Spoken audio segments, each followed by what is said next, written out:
we're going to talk about pre-production. Pre-production, if you remember, is the first step in the production workflow. You might be thinking, well, what's the big deal about pre-production? I know the video I want to produce. I've got my equipment. I'm just going to shoot it. Well, if you don't plan out how you're going to get to that final destination, the final destination being what you envision your video to be, you're not going to get there, right? Here's an analogy. I live in Arizona. So let's say I wanted to drive from Arizona to Bar Harbor, Maine, which is on the other side of the country. Well, what would I need to do? Now, to take this trip from Arizona to Maine, I wouldn't just jump in the car and drive, right? It's a long drive. It's like over 2,000 miles. I would need to think about a lot of things, right? I'd be driving through some states where there isn't a lot of stuff in between stops. So gas stations, I'd have to think about where I was going to get gas. I'd have to think about where I was going to sleep because it's going to take, at least a couple of days, if not 3 or 4. When I get to Maine, to get to Bar Harbor, Maine, it's on an island on the coast. And sometimes there are some bridges, but you actually have to take car ferries to actually get to across between some of the islands that are on the coast of Maine. So I wouldn't just jump in the car and drive. I would plan it out. I would take a map. I would figure out how I'm going to get from Arizona all the way up to Maine. And I would probably think about where I was going to sleep and where, where it made sense to stop and get gas, right? So you have to think about this in terms of your video. You don't just shoot. You got to have a plan, right? So that's what I'm going to go over in the next, for the rest of this presentation. The pre-production should start with the message. What is it that you are trying to communicate? What's the purpose of the video? What message should come across when people watch it? Now, this applies really to any video that you're going to make if it's going to have a point, right? So a commercial, the purpose of that commercial would be to sell a service or sell a product or publicize an event or whatever it is that you want that commercial to do. The same with documentaries. What is it that you want to show in your documentary piece? The same would be the same with film. There's always a message that needs to come across. So you need to sit and think about, what do you want viewers to think or do or think about at the end of your video? After we've figured out what our message is and what it is that needs to be communicated, we need to think about how we're going to do that. And that is always done through a story, right? So when you're thinking about creating stories to communicate a message, you need to make sure that every story, whether it's a 30-second commercial or a 2-hour movie, has a beginning, a middle, and an ending. And so that it flows and it makes sense. And one way to sort of start working on that story is you could jump right to a script, but it's much easier and helps you sort of put your thoughts in order to create an outline of what you want the story to be. On this slide, you see there's a picture from, it's kind of old now. It's a State Farm commercial. It's the Jake at State Farm commercial, which we're going to watch in the next slide. We're going to outline this commercial after you watch it. Yeah, I'm married. Doesn't matter. You do that for me? Really? Yeah, I'd like that. Who are you talking to? It's Jake from State Farm. Sounds like a really good deal. Jake from State Farm at 3 in the morning? Who is this? It's Jake from State Farm. What are you wearing, Jake from State Farm? Khakis. She sounds hideous. Well, she's a guy, so. Another reason more people stay with State Farm. Get to a better state. Now, normally you would do this, obviously, before commercial is actually shot and edited. But if we were envisioning that commercial and we wanted to outline it just to get our thoughts down, not worry about who says what or really exactly what people do or what graphics or what music's going to be on the commercial, we would jot down an outline of what we think we want to happen in the commercial. So the outline for the Jake at State Farm commercial might look like this. A man is standing in a dark house talking suggestively on the phone.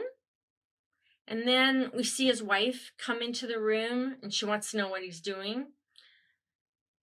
We see the man is talking with somebody at State Farm, and he says so. But the wife doesn't believe him, and she takes his phone away and asks who's on the line. And of course, Jake says he's Jake from State Farm. And I skipped a thing there, but it ends with the State Farm logo and tagline. And so there were things I didn't put in there when I'm envisioning it. That stuff can be sort of sussed out and detailed in the script, but this outline gives me an idea of how I want that commercial, how I'm envisioning that commercial to go. It's not written in stone, it's a map. And when you have a map, sometimes you might veer off the map a little bit and then come back to your route. And that's sort of what our outline does. It helps us sort of get going in the right direction. You can create an outline for documentary style videos, things that aren't scripted. And you might be thinking, well, how the heck would I do that? Well, actually, even with a documentary style video or a promotional type video, you should know what you want to communicate. So for an example, if I was going to do a video about a food festival, I would know that my goals for that would be to show what the food festival is about, to show what kind of food vendors are there, and maybe to show, the type of people that attend the food festival. So I know I have a goal, right? I want to give this nice vision of this food festival.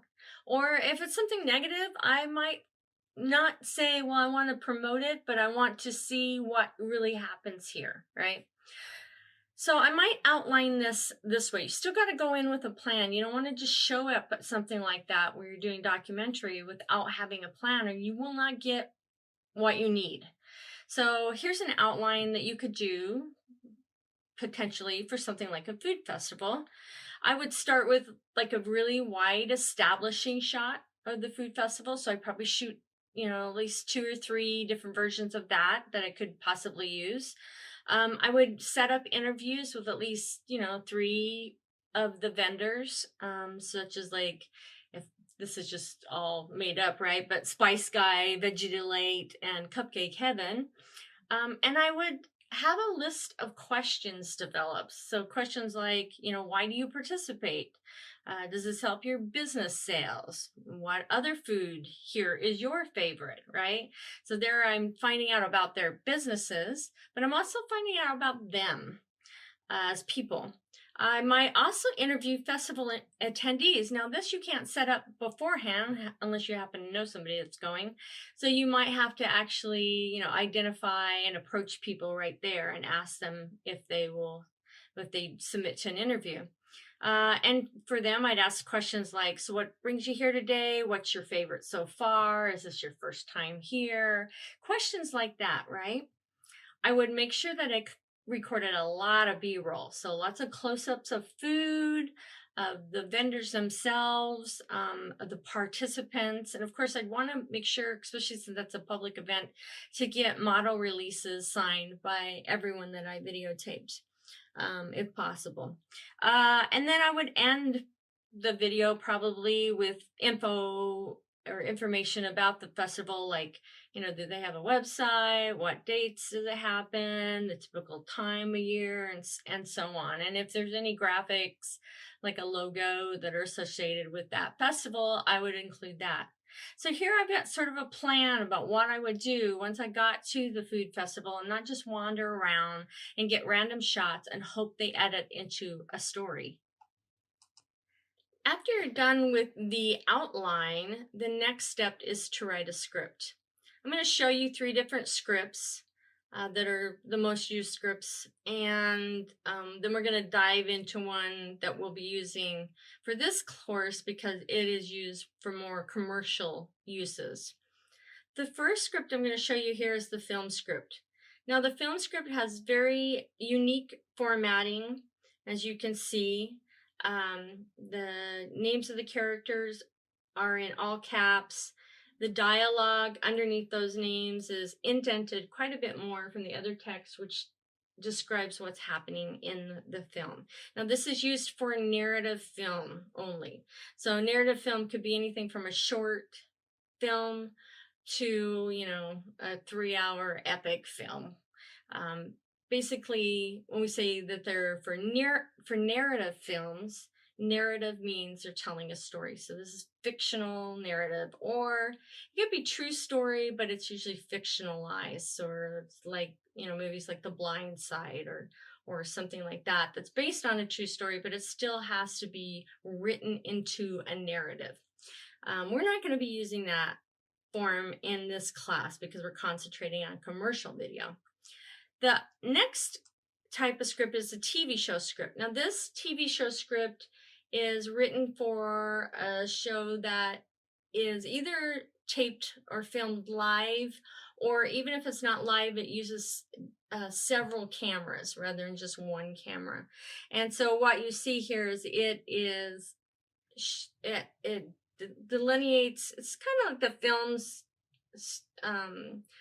script in that, the names of the characters are in all caps, but it's otherwise it's formatted very differently. And it really is just a lot of information you don't really need to know for this course, but it basically delineates which camera shot is getting which piece of the script. So it's going to shoot which actress or actor and what lines are going to say, where the location is. It indicates exactly what's going to happen. It's very complicated. Then the last script we're going to look at is the 2-column AV script. Now, this is used primarily for commercials, like on television or on YouTube or whatever. It's used for training videos or instructional videos. It's used for a lot of different types of videos that don't need, that aren't the narrative type, right? So they're more about real stuff, basically. And you can see even though it's called an AV script, the video side is always on the left. So it starts with the video on the left column and audio on the right column. And you can see that in the video column, it's going to show everything that's going to appear on the screen. And it sectionalizes it into pieces of what you're going to be seeing. So every time there's something new seen, you get a new section, or there's a part that's in the audio, you'll get a new section. So at the top, you see it says fade up. That means the video is going to fade up. And then there's a little opening sequence, which means that there's probably, like showing who's in it, that kind of thing, who's directing, blah, blah, blah. And then it shows the title, and it shows the actual title, what text is going to show on the beginning of this video. And then it changes to a new shot of a Salvation Army, people marching, and then it changes to a new shot, and so on. And you can see that's all in caps. You can do that all in caps. I'm going to show you another way that is also acceptable. On the audio side, you'll see everything is in regular text except for the names of the characters. That is pretty much accepted practice as well. And I'll show you some different ways here that you can do this, any of which are acceptable, but there's some things that you really need to do, and I'll talk about that in the next slides. To practice the script, we're going to watch this Doritos commercial, which you may have seen. It's a Super Bowl commercial from 2014. And then we'll write a script for that commercial. So first thing you need to do is watch this video on this page and then go to the next slide. I'm going to show you a script for a commercial, but first I want you to watch the commercial on this page. And it is a Doritos Time Machine commercial that was at the Super Bowl back in 2014. And even if you've seen it before or you remember it, go ahead and watch it again and then go to the next slide. Hey, Mr. Smith. Want to try out my time machine? It runs on Doritos. Sure. So now what? Gotta put the whole bag in. Okay. Yes. It's really working, Jimmy! This is the greatest moment of my life! Get out of my yard! Jimmy? You're so old. It's the future! The next step in this process is to create a shot list. And that is exactly what it sounds like. It's a list of the shots that you need to get to complete your video. Sometimes the script itself can just serve as the shot list, but sometimes it doesn't make sense to shoot it in the order that it appears in the video. So I'm going back to the Doritos Time Machine commercial, and we're going to look at the script from that commercial. And I want to read through it. I just want you to visualize what is happening as I read it. So the first shot is an establishing shot, a wide shot. We see the house, we see Mr. Smith, we see Jimmy, we see the dog and the time machine. Okay. And then we go to a medium shot of Jimmy and the dog. And then we go to a medium shot of Mr. Smith. And then we go to a medium shot of Mr. Smith, who's now in the time machine. We go back to a medium close-up of Jimmy, and then we go to a medium shot of the time machine wall, and then we go to a medium shot of Mr. Smith in the time machine, and then we go to the exterior of the time machine, and then we get a shot of Jimmy and the dog from above. And I could keep reading, but if you can picture all this in your mind, the shots go back and forth between different things. And if we were to shoot that in order, we would shoot our wide shot to begin with, and then we'd have to set up to shoot just that shot of Jimmy and the dog standing next to the time machine. And then we'd have to break those down, take the microphone off of Jimmy if we only have one mic, and move everything over and then shoot Mr. Smith. And then we'd have to break all that down and get in the time machine and do that shot. And then we'd have to come back out. And as you can see, that just doesn't make sense. So in this case, you would probably want to group the shots this way. You do your big exterior shot, that's fine.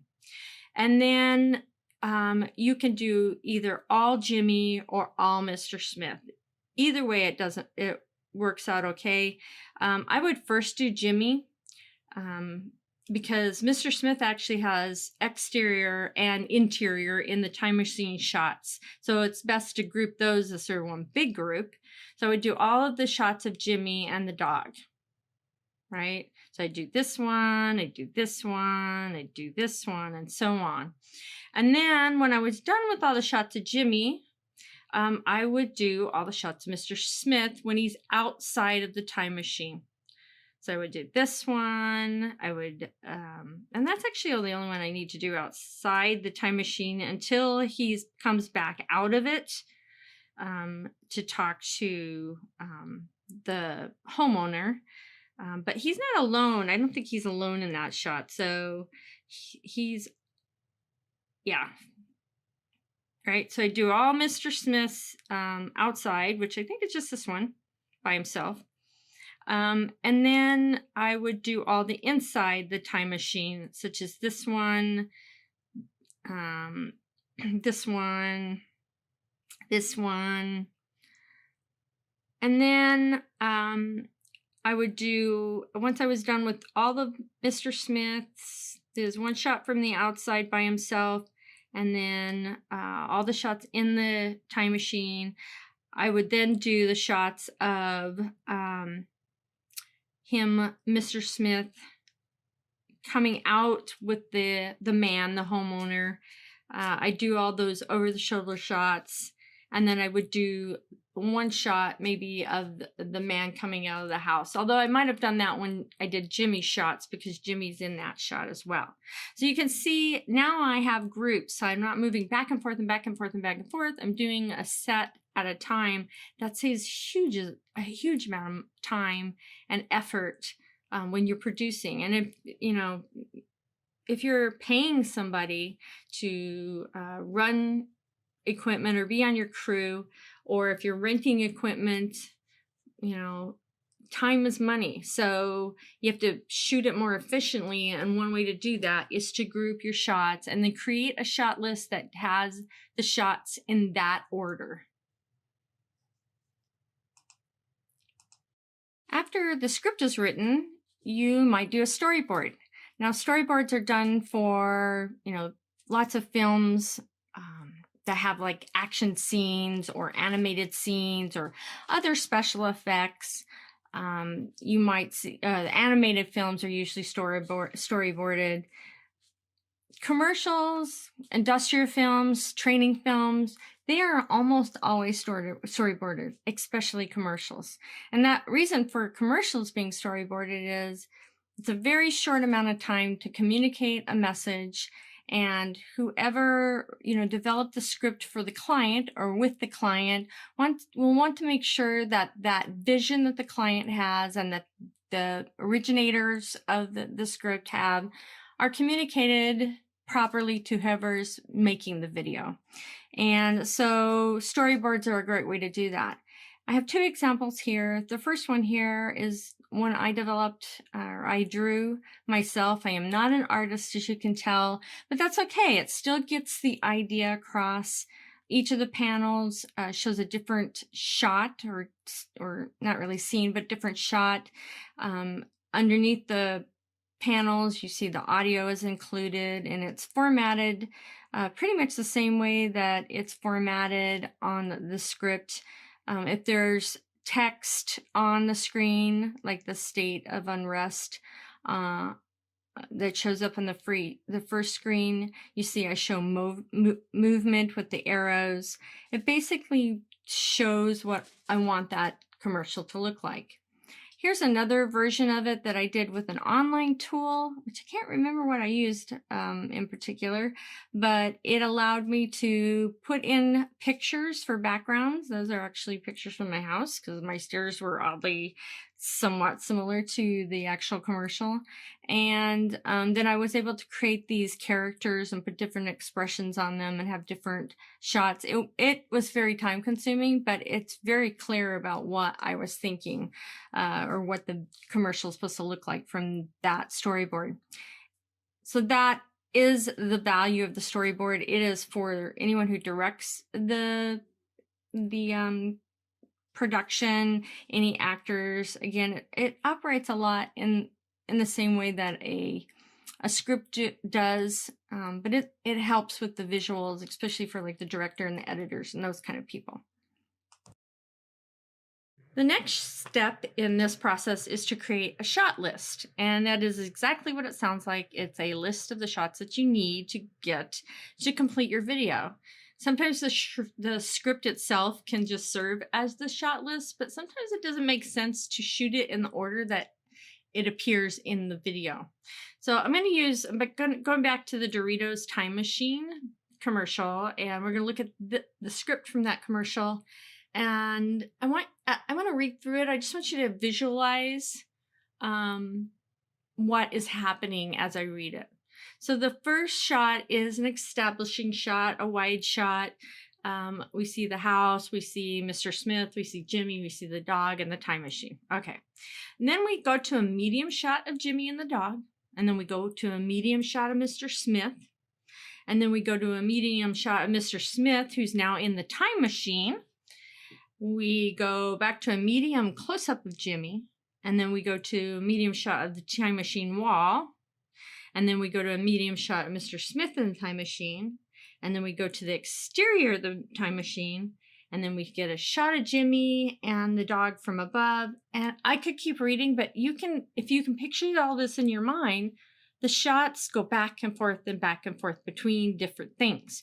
And if we were to shoot that in order, we would shoot our wide shot to begin with, and then we'd have to set up to shoot just that shot of Jimmy and the dog standing next to the time machine. And then we'd have to break those down, take the microphone off of Jimmy if we only have one mic, and move everything over and then shoot Mr. Smith. And then we'd have to break all that down and get in the time machine and do that shot. And then we'd have to come back out. And as you can see, that just doesn't make sense.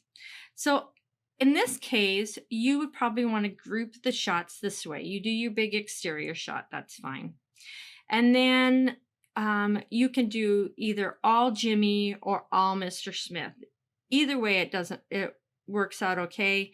I would first do Jimmy because Mr. Smith actually has exterior and interior in the time machine shots. So it's best to group those as sort of one big group.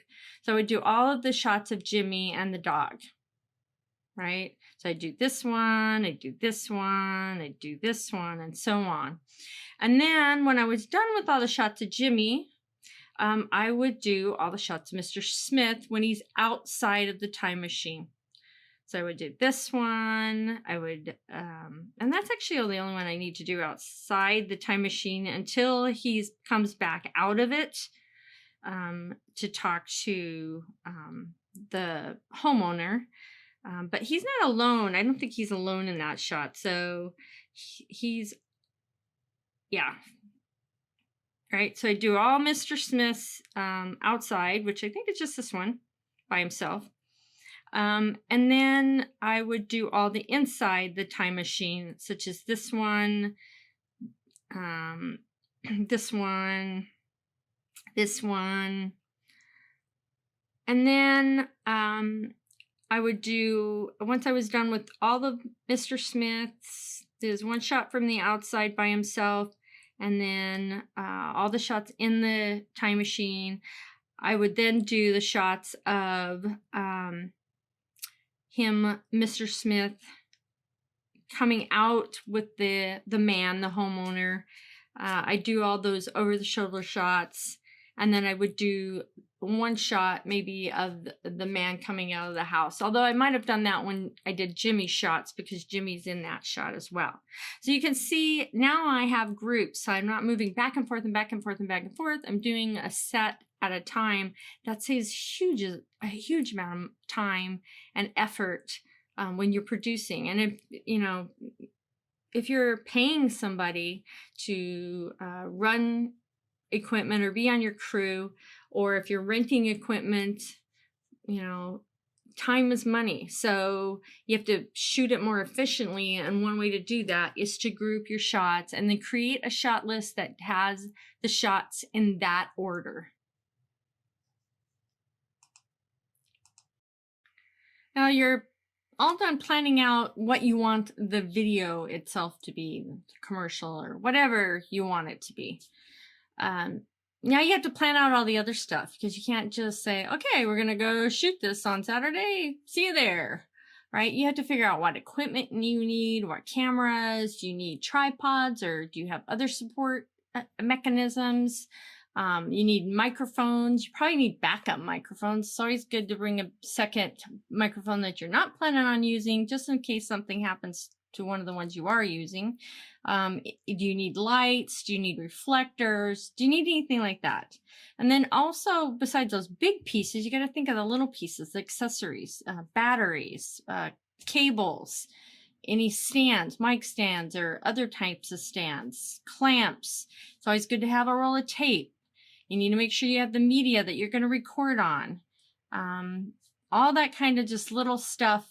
It's always good to have a pair of scissors and maybe a little toolkit with screwdrivers in it. Those always come in really handy. You also need to think about the location, right? You need to go scout it out and figure out where everything is. If you need power, where are you going to get the power from? Where are you going to shoot? If it's outdoors, where's the sun going to be at the time that you're there? You got to think about all those things. And then also you have to think about, well, can I shoot here? And do I need a permit, right? Do I need a city permit? Do I need permission from, the house owner or whatever it is? You got to make sure it's okay to shoot there. You don't want to be halfway through your shot and the police show up. You need to get model releases of people that are appearing in your video. Even if they've agreed verbally to be in your videos, you should always get model releases. Now, for the school assignments, it's not as crucial, especially if you have friends and family. But if you have anybody that you don't know in your video, you should probably get model releases from them, even for school projects. You need to get talent. You need people to be in your video. Who's going to act? Who's going to be speaking? Who's going to help you shoot it? You might shoot it by yourself, but sometimes you'll need someone to deal with audio or, do other things. So who's going to be on your crew? Do you need props of any kind, costumes or physical items? If you have a crew or you have people working either in the video or on it with you, you should provide them food and drinks. That's always a nice thing to have. And then you should have your shooting schedule together. As I said in the previous slide, that you should get model releases for everybody that's in your video. But for, projects for school, your friends and your family, it's not so essential. But if it's anybody outside, if you're doing a promotional video or you're using actors, even if they're student actors that you don't know, you should always get model releases just in case. And it's not bad to get them from your friends and family as well. It's just a contract between you and that person, in which they give you permission to use their likeness or their image. And it's just a way that, for some reason your video goes viral on YouTube or something, they can't come back and sue you for using their likeness. So it's always good to cover your behind and have model releases filled out. So the steps of pre-production, really, if you talk to anybody who works in video production, whether it's making commercials or even in film production, pre-production tasks are essential. Without those, it's very difficult to produce anything polished or professional, no matter what length it is, whether it's a 30-second commercial or a 2-hour long movie. Pre-production is essential.